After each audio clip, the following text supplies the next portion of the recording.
రాముడు సీతామాతను రక్షించుటకు సుగ్రీవునితో ఒప్పందం చేసుకున్నాడు. సుగ్రీవా, సీతను రక్షించడానికి నాకు నీ సహాయం కావాలి. తప్పకుండా రామా, ఇదిగో నా చెయ్యి. సీతమ్మను తిరిగి తీసుకొస్తాం. హనుమంతుడు తన జీవితాన్ని, బలాన్ని, భక్తిని పూర్తిగా రాముడికి అంకితం చేశాడు. సముద్రం ముందు నిలబడి హనుమంతుడు రాముని స్మరించి లంక వైపు దూకాడు. రామ్ రామ్ జై శ్రీరామ్.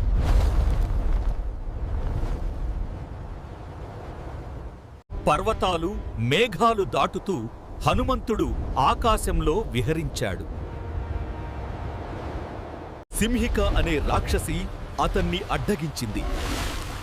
కాని హనుమంతుడు ఆమెను జయించాడు.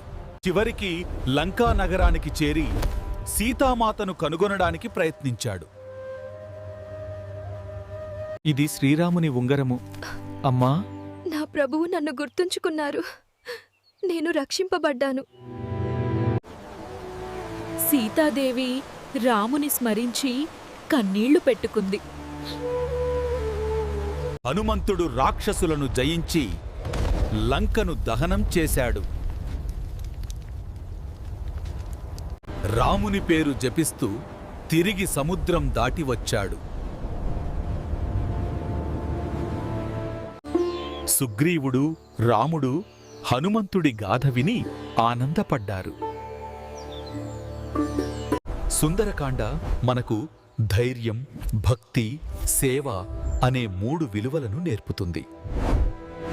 హనుమంతుని ప్రతి కార్యము రామభక్తితో నిండి ఉంది.